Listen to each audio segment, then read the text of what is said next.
Hey, what's up, you guys? Welcome back to my channel, Just Simply Sports here with me. I am Kaja, and if you're new here, I thank you. Welcome, like, subscribe. If you're not new, you've been here. I appreciate you for your continued support. You guys, I'm hyped because it's halftime right now as I'm recording this video between the Eagles and the Ravens, and I'm excited to see how it's going to all unfold in the second half.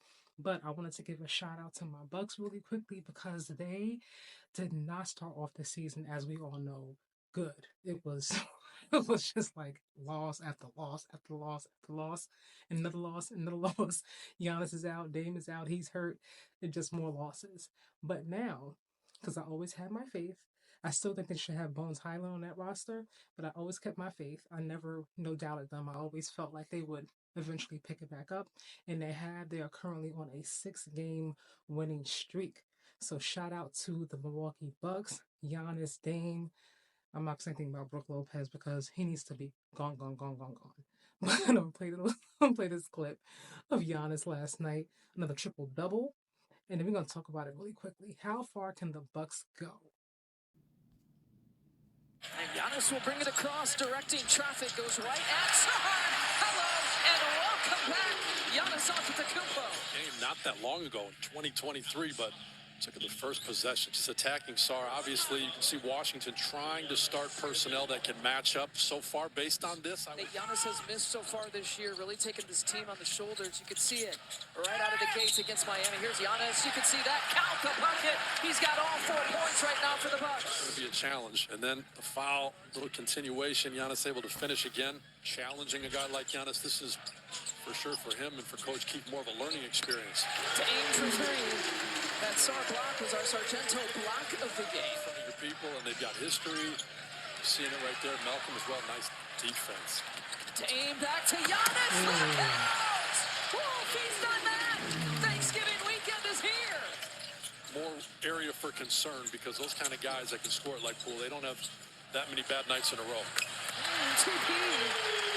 3-pointer from the corner. But he also continues to preach about exactly what Damian Lillard said, sustainability, finding ways to build, maintaining a lead. Giannis there with the score. Malcolm, a guy who played for the Bucks for 3 seasons. He's guarding Giannis on the other end and getting a finish on that last possession. Giannis lowers his head, goes right at the Wizards' D. He's got another couple. Well, Washington has, like you said, look at this guy. He's handling. He's 6'11". He's the MVP. You know, really quickly, Giannis has had quite a few triple doubles already this season, and what I really wonder is just how much it's going to require of Giannis and Dame and that duo to carry this team into a long playoff push and hopefully contend for a championship. That's the part that worries me. I know that Dame has been putting in work. I said from the beginning of the season, like he did a lot of things that were different to keep his sustainability going, to level up, if you want to call it that, so that what happened last season with them being hurt and having an unfortunate early exit from the playoffs won't happen again this season. But I will say that I feel like ultimately it's going to come down to this bench in the end. You're going to have to get more production on a consistent basis from that bench, and in my opinion, from what I've seen, they do not have enough.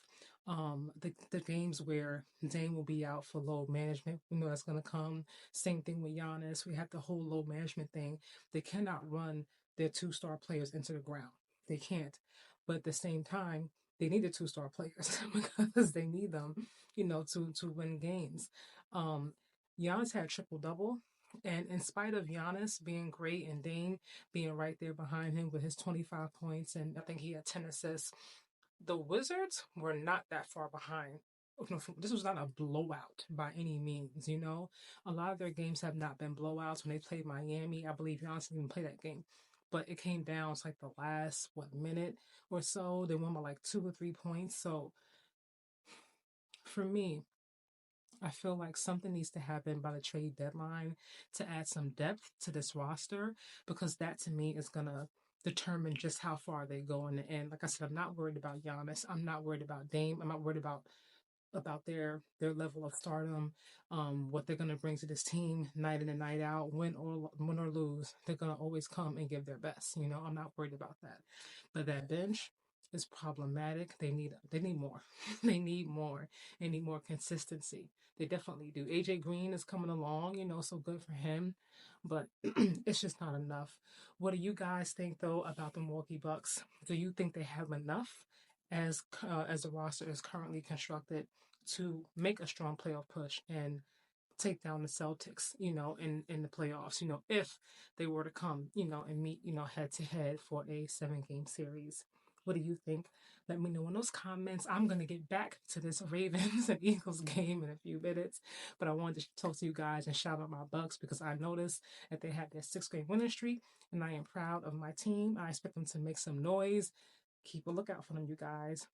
Like this season, like with football, has been so a little bit unpredictable. You know, teams that started off great are kind of slowing down a little bit now.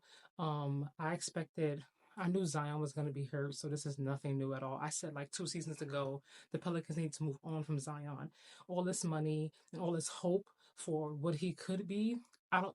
To me, he's like Joel in a sense because we never get to actually fully see it because he's always hurt, he's always out, and it's really, really a shame. It really, really is.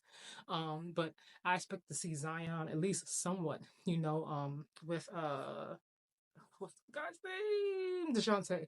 DeJounte, I didn't get a chance. I'm about to say Jamal. Jamal Murray, DeJounte Murray. I wanted to see them, that duo together, but he's hurt. You know, everybody's hurt day in and day out. So the Cleveland Cavaliers, I think, have been a surprise.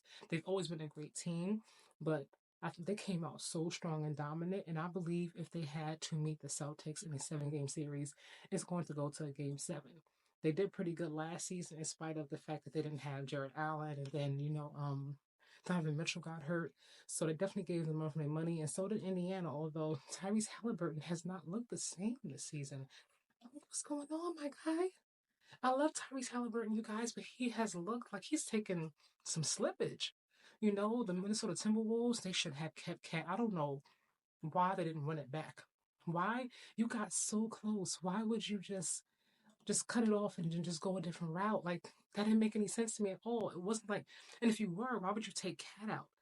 Why would you get rid of Cat? It just, you know what, guys, I'm gonna leave it alone. Let me know what you guys think thus far about the season.